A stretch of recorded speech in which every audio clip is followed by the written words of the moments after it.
Hello, Larry Bailey here with Mortgage Workflow Partners. We do a lot of videos trying to walk people through important information and updates. One of the things that we really need to talk about here at the end of 2022, because I don't see it talked about enough, is the product system requirements and compatibility matrix from ICE Mortgage Technology as it relates to Encompass. I know it might sound really boring, but this is really, really important. Because regardless of how well your workflow is working or how great your technology is beyond Encompass, if you're using Encompass and you don't have these recommended system requirements in your team members' computers, like none of it's going to matter. So the part of what I want to talk about here real quick was just make sure you're keeping your eyes on the system requirements PDF. I'll put it in the link for this episode notes.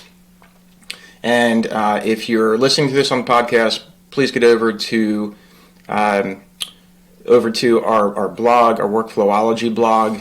You'll find that at mortgageworkflowpartners.com and go through it. Right. So the point that I want to make here is that, with 22.3 coming out, obviously here, in a few more months we'll have 23.1 presumably. But the CPU is really, really important. I can tell you this firsthand because I had a Dell machine I bought last year and used it, and basically I was pinning the CPU. And if your team member is working and they've got more than, especially if they've got more than one Encompass open, which a lot of companies have this happen because you've got team members, underwriters do this, closers do this, setup teams do this, sometimes even processing depending on what they're doing. And it'll pin their CPU, and they're waiting for their screens to move, and they think it's Encompass, and it's not. So I don't expect everybody to really understand how to use Task Manager and how to look at CPU clock speeds, but I do, if you're in IT, I do expect you to know this, and if you're a business owner and you don't have an IT team, make sure you check out these minimum system requirements. So getting an Intel Core i5 or an i7, it's the clock speed that's important. So the 3.3 gigahertz is what's recommended as a minimum, right? So that's important to talk about. Also in the memory, you should not be getting any machine, especially a laptop, with anything less, in my opinion, anything less than 32 gigs of RAM. I just bought a Lenovo brand new computer. It was a Black Friday special, but it was $1,100. And this machine is fairly future-proof, at least for the next 2 or 3 years, regardless of what happens to the internet and software, things like that. But minimum, if you've got less than 12 gigs of RAM in any machine, it's not even supporting properly Encompass. And if you've got 16 gigabytes of RAM, again, it's beating the recommendation here, but I'm telling you firsthand, if they're managing documents, if your team members are managing documents, or if your team members, again, have multiple Encompasses open, God help them if they've got multiple windows of Chrome open, or they've got significant numbers of tabs across those windows. RAM is everything. So, CPU clock speed, RAM is critically important. And then, of course, hard drive space. I bring this up because I don't know how often people pay attention to their hard drive space. If your hard drive is getting higher than 75% utilization, you really need to pay attention to what's going on, because your computer is going to start spazzing out and you could actually lose data bits within files. It could corrupt the drive. It could end up not even starting one day. So please pay attention to your hard drive space. Last thing I'm going to talk about here is monitors.